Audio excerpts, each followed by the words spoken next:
continue with loops. So in Python, we have primarily two types of loops. That is, one is while loop and another is for loop. So we'll start with the while loop now. While loop can execute a set of statements as long as the condition is true. You might know this, you have done this in other programming languages. But in the Python, how we will do? Let's see. So first of all, you need to initialize your element. So initialize I is equals to 1 here. And I'm writing a condition while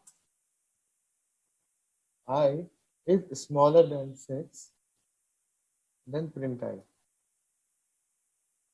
And I plus or equal to 1. Let me run this.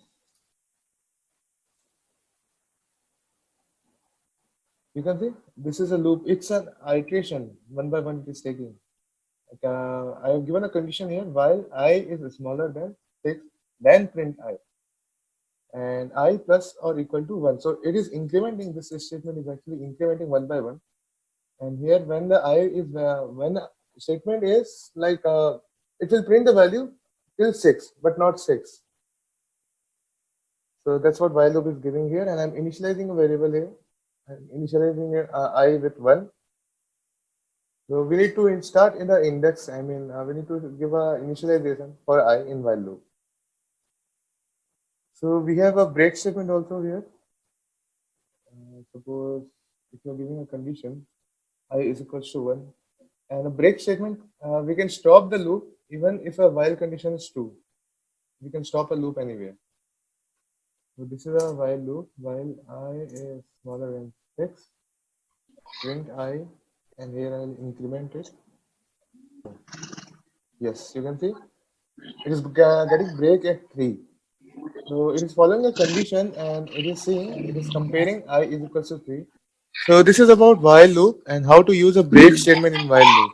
So a break statement can break the loop anywhere in between. What it is. Now we will see a continue statement. We have a continuous statement also. We can stop the current iteration and continue with the next iteration. So that is what a continue statement does. So here I'm initializing I is equals to 0. I'm initializing my I variable from 0. Now I will give a condition here. I is smaller than 6, variable I plus equal to 1 by 1, and this I is equal to 3. Then continue and print I. Let us run the program and see. So you can see the loop is following continue statement also. It is coming 1, 2, 4, 5, 6. You are not getting the print out of 3 here because of the continuous statement. Okay, so this is about your continuous statement. Else statement also. So else statement we can when the condition is no longer true. Because I am incrementing it with one value every iteration. Here I'll put an else statement instead of if. Else print I is no longer less than 6. If I run this, you can see I is no longer less than 6. Here I is equal to 0 while statement is getting the value which is less than 6, and it is incrementing in every iteration. And else if the condition doesn't follow, else statement will print I is no longer less than 6. This is about the else statement, and this is about a while loop you have inside. Let's see. Now we will see for loop. So for loop is used for iterating over a sequence. So if you have a list, if you have a tuple, if you have a set and a dictionary, you can iterate all the values inside those data structure by using a for loop. I'm creating a variable here, fruits. In this fruits, I'm inserting banana. It is a list of fruits I have. Now I'm using a for loop for x in fruits. Okay, and I'm printing the value. So if I run this particular statement, you can see the loop is getting executed in the fruits list. So this is how you can use for loop. So this is a loop, for loop inside a list. So you can have a for loop inside a string also. Then writing for x in x in banana. X in banana print x. That's it. If you want to write in a loop. So you can see banana is getting executed in the loop. It is printing one by one each element from the banana string. So this is how you can use a loop inside a string value. You can have a break statement also here. Suppose you have a fruits again. Fruits is equals to apple you have and you have cherry. So give a loop in this fruits for x in fruits. So syntax wise, if you're using a for loop, you'll give a element here which will iterate. You have to give in and you have to pass the variable where you want to run a loop. And after passing a variable, you just have to give a colon. That's it. That's what is needed inside a for loop. And either you give a print statement or whatever statement you want to be followed after a for loop. So here I'm just printing a statement, that is a print x here, and I'm printing if x is equal to banana. So if I run this program, you can see apple and banana only as an output. But you're not getting a cherry here because we are breaking our statement, our loop, when x becomes banana. So that's how you can use. You can use, or you can exit the loop when x is banana. So if you give a break statement before print, let me show you what it does. I'll cut this statement from here and I'll print a print statement here. You can use a continue statement also. If x is equal to banana, you can write continue and it will print apple and cherry but not banana. You stop the current iteration of the loop and it will continue with the next. That's how continue statement. And there is a range function also. To loop through a set of code of a specific number of times, we use range function. I mean, you specify the range of where to where it should run. Suppose I'm giving a for loop for x in range of 6. So I want 6 values from the beginning. And let me print x. If you run this, you can see you're getting the loop from 0, 1, 2, 3, 4, 5, but not 6. So wherever you are specifying the range, whatever value you are giving inside the range, except that value before that value, the loop will be executed. Suppose you are giving a range of 10. So it will take from 0 to 9 values, but not 10 values. It will take only 10 values, but it will not take the value of 10. You can see the loop we got from 0, 1, 2, 3, 4, 5, 6, 7, 8, 9, but not 10. That's what happens in range. You can specify a range from starting and ending point also. This was a range, just a range I have given. So if you give a single element inside the range function, so it will take all the values before that value. And if you specify a range, starting point and ending point, like I'm giving a starting point as 2. So I want a value from 2 to 6 to be printed in my for loop. So if you run this program, we go 2, 3, 4, 5. So it starts from the starting point, but it will end before the ending point. It will not include 6 here. Suppose if you want a gap in this loop, in this range of certain type, so I'm printing 2 to 30th value, and you want a gap of 3 in between, or you want all the multiples from 2 to 30 which are multiple of 3. If you run this program, you will get all the values which are multiple of 3. You can see from 2, it will take 3 values after 2. So 2, then 5, then 8, then 11, 14, 17, 20, 23, 26, 29. 3 is a gap I'm giving. For incrementing value this is a third parameter you give. You are incrementing by a third parameter, you can say. And suppose you have 2 to 10 values and you want a gap of 2 here. You can do that as well. You can get all the values which are multiple of 2. And suppose if you want to make it a square, what you can do, you can print x, then here itself you can write a square. All the values will get a square, 4, 16, 36 and 64. And if you multiply it with 2, you can write only a single star and you can get all the values which are multiplied by 2. You have else statement also. Suppose I am giving a range which is range to 6 and print x, else statement, print finally finished. So you can see else statement gets executed at the end. So this is all about else statement inside a loop, inside a for loop, and suppose we will see a nested loop now. How to create a loop inside a loop. We have ADG get if as a variable name. I'm giving some adjectives here. It is that, and I'm giving big, and I'm giving teach. These are the variables inside my adjective. In the fruits, I'll give apple, and I'll give banana, then I'll give cherry. And for X in adjective, I want another loop for Y in fruits. X, comma, Y. Red apple, red banana, red cherry, then big apple, big banana, big cherry, tasty apple, tasty banana, tasty cherry. So we are executing loop one by one. So this is about the nested loop, and suppose you have a pass statement. We have seen the pass statement before. So for x, okay, so suppose we have a for x in 0, comma 1, comma 2, and you don't want to print, you don't want to do anything inside a for loop. Okay, so whenever you're creating a condition, whenever they need a statement, they need a argument to be passed here, right? If you are not passing anything, if you don't pass any print statement, if you want to keep it empty, you keep it empty, and if you run the program, you'll get an error because it expects something in the for loop. That's why we will pass in this pass statement. If you don't have anything to write inside the loop, you don't get an error. Pass statement we give where we don't have to write anything inside a condition.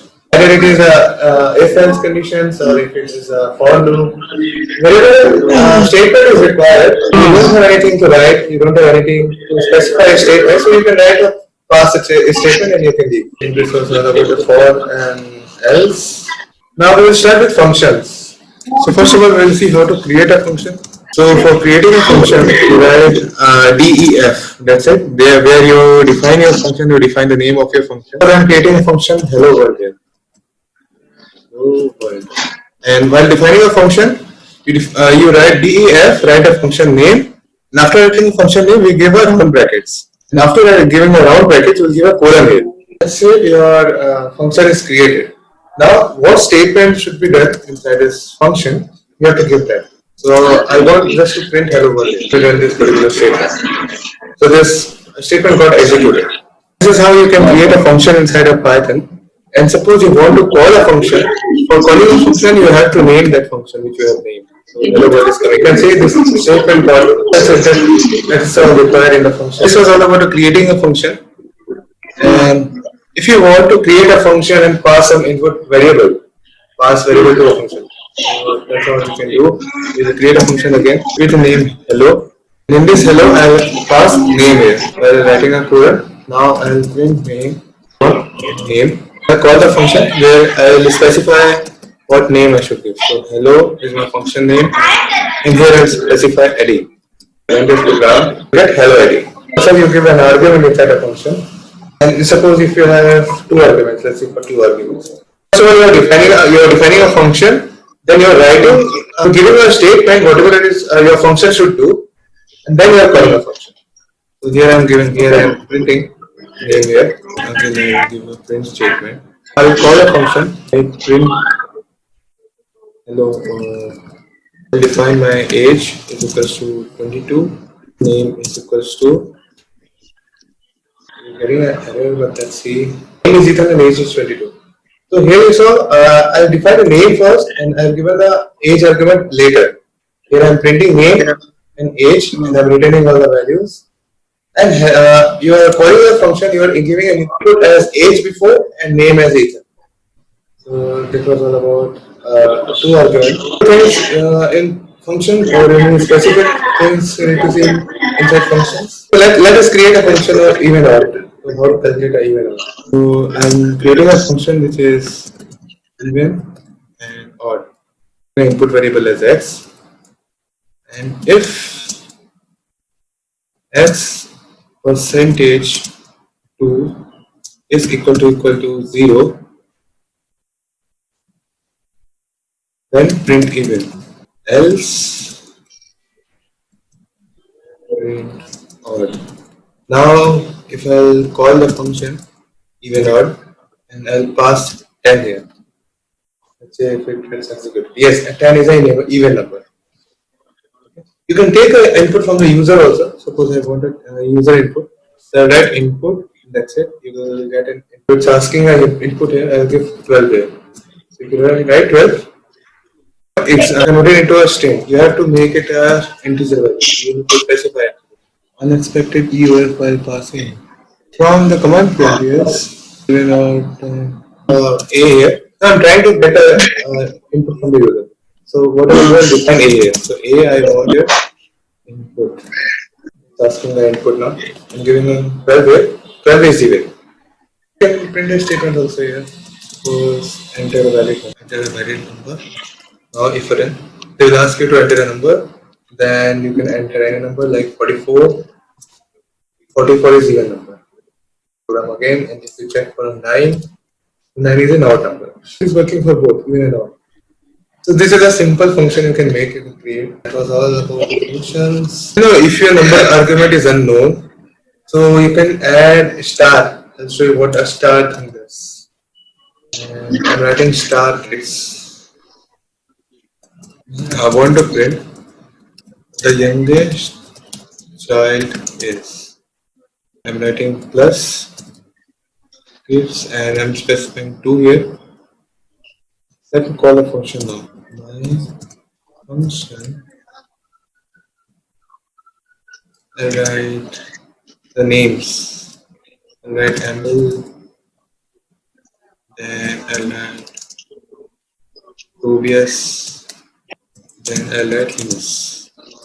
So run this program, you will get the youngest child is Linus here. I'm just printing the youngest child as kids 2 here. But here the argument, here you are given the argument as 1 only, but you are given multiple arguments, right? So I won't give star if I give multiple arguments here, you will get an error. Because the number of arguments you are specifying when defining a function, you need those many arguments here. But we use star here to give multiple arguments. To see this by example, suppose I have 1 here, only one I'm passing. You are writing case, only one argument you are passing. Let me print, you will get an output, okay?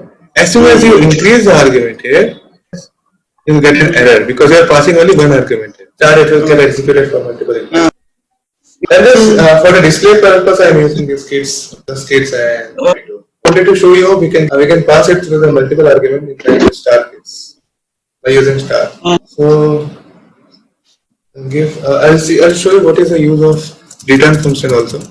Suppose I will function by function x here, and I want to return the value with 5 into s. 5 into x. Okay. Now, while calling it, you need to specify the value of x. My function x, and in this function, I will specify 3 here. I'm passing this function inside a print statement directly. That's how it is getting printed out. And if I run this program again with another value, that is 5, and that is 9. So you can see you got the output for everyone. You can have a user input also. So this is about functions. Let's see what are this try and except. Python try except, exception handling. So the try blocks lets you test a block of code of errors, and the except blocks lets you handle the error. And you have finally also, so finally blocks that lets you execute code. We'll see these things. So when the error occurs, there are different type of errors like syntax error, compile error, or runtime error in Python. So when the error occurs or exception, Python will stop your execution, right? Python will give an error message. So to handle those type of errors, we use a try statement here. Suppose I want to use try. So try, I'll give a colon, and I'll give print x. Or else let's see what this print statement does first. So I'll write a print x here first of all. You'll get an error now because x is not defined here, right? See, x is not defined.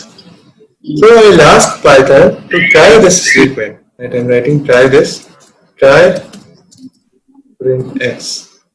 If this doesn't happen, then show me this result. And exception occurred. So you can see an exception occurred. It was getting an error before because the x is not defined. So that's why it is possible Python is trying to print x, and if that is not happening, then it is going to accept statement. And that's why this statement is there. So that is how we use exception handling inside the Python. And suppose you have many exceptions. So for giving many exceptions, you can use writing many except. So you're writing an exception occurred. I'll write one more statement. Here I will write variable x is not defined. Give a number of except statement.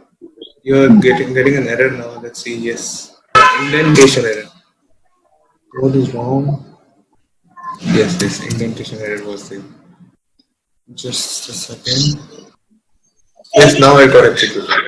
Variable x is not defined. So the thing is, there are different types of errors. Okay, in errors, you have runtime error, you have name error. Here, this x is not defined, so this comes under name error. If I use statement in, I'm removing this for some time. I'll give print statement. Print x here. If you run this program, you can see name. It's showing name error. So there are errors are also defined. What type of error it is. So what I will do here, I'll define name error here. So I'm asking Python to try print x. If this gets executed, it's fine. Otherwise, come to except statement. So except name error I have given you. Okay, and I'm printing the value. Print variable x is not defined. And if it doesn't go to name error, then it will come to this except print something else went wrong. That's how it goes. Never except is your default error. And if you have a name error, it will come to here. There are different types of errors. So you have name error, you have runtime error, you have compilation error, you have syntax error, output here, right? From those outputs you have to use which type of error is coming, and in those areas you have to give accept and try statement. Accept statement, you will just specify the error name. That's it from here. Let me show you what this else statement also does. So print statement is there. Print, I'll write print hello here. And write except